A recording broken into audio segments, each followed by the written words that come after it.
Tata cara pengisian formulir C. Dalam pemungutan dan penghitungan suara di TPS terdapat beberapa formulir, yakni model C-KWK, model C1-KWK, model C1 Plano KWK, model C2-KWK, model C3-KWK, model C4-KWK, model C5-KWK, model C6-KWK, dan model C7-KWK. Pengisian formulir model C-KWK dimulai dengan mengisi tahun, hari tanggal, bulan, dan nomor TPS, nama desa atau kelurahan, kecamatan, kabupaten kota, dan provinsi. KPPS mengisi formulir C1-KWK diawali dengan mengisi tahun dan mengisi nomor TPS, nama desa kelurahan, kecamatan, kabupaten kota, provinsi. Kemudian KPPS mengisi pada kolom A data pemilih yang terdaftar dalam DPT, DPPH, DPTB, serta jumlah pemilih laki-laki dan perempuan dalam kolom satuan, puluhan hingga ratusan. Lalu KPPS mengisi jumlah pemilih yang terdaftar.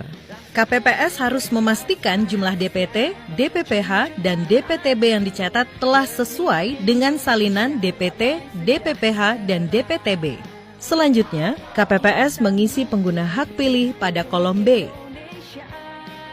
Hal yang perlu dicermati adalah jumlah pengguna hak pilih tidak boleh melebihi jumlah data pemilih. Selanjutnya, KPPS mengisi pada Romawi 3 data penggunaan surat suara dengan mencatat jumlah suara yang diterima termasuk cadangan 2,5%. KPPS mengisi jumlah surat suara dikembalikan oleh pemilih karena rusak atau keliru coblos.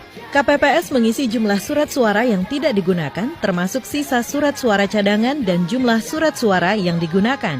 Pada Romawi 4 data jumlah suara sah dan tidak sah, KPPS mengisi data jumlah suara sah dan tidak sah berdasarkan model C1 Plano KWK yang meliputi jumlah suara sah seluruh calon, jumlah suara tidak sah, serta jumlah suara sah dan tidak sah. Yang perlu diperhatikan petugas KPPS adalah jumlah seluruh pengguna hak pilih dengan surat suara yang digunakan harus sama dengan jumlah suara yang sah dan tidak sah.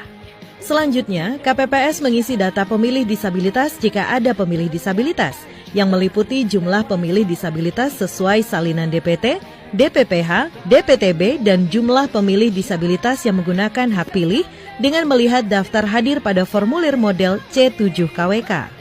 Dalam pengisian data disabilitas tidak akan terpengaruh dengan data lainnya. Selanjutnya, KPPS mengisi formulir model C1-KWK dengan meniru model C1 Plano KWK dengan mengisi tiap-tiap perolehan suara pasangan calon, kemudian menulis suara sah dan jumlah suara tidak sah. Petugas KPPS mengisi formulir model C1 Plano KWK dengan memperhatikan kolom satuan, puluhan hingga ratusan, dan kolom isian huruf harus sesuai dengan jumlah suara masing-masing pasangan calon dan jumlah seluruh suara sah. Jika ada kesalahan penulisan angka yang salah, Ketua KPPS mencoret angka yang salah dan mengisi angka yang benar dan memarafnya di samping angka yang benar. Pengisian model C-KWK dan model C1-KWK yang telah selesai, KPPS memberikan tanda X pada setiap kolom yang kosong pada model C dan model C1-KWK. KPPS mengisi formulir C2-KWK diawali dengan mengisi nomor TPS, nama desa kelurahan, kecamatan, kabupaten kota, provinsi. Selanjutnya, mencatat kejadian khusus atau pernyataan keberatan saksi yang kemudian ditandatangani oleh Ketua KPPS dan saksi yang mengajukan keberatan. Apabila tidak terdapat kejadian khusus dan atau pernyataan keberatan saksi, dicatat dengan kalimat nihil. KPPS menandatangani semua formulir berita acara dan sertifikat hasil penghitungan suara yang selanjutnya ditandatangani oleh saksi masing-masing pasangan calon. Formulir model C-KWK dan model C1-KWK dibuat beberapa rangkap. Satu set model C dan model C1 diserahkan kepada saksi PPL atau pengawas TPS, PPS, KPU Kabupaten Kota, TPS pada hari yang sama. Saksi dan PPL atau pengawas TPS menandatangani tanda terima salinan berita acara dan sertifikat hasil penghitungan suara dalam formulir C5-KWK.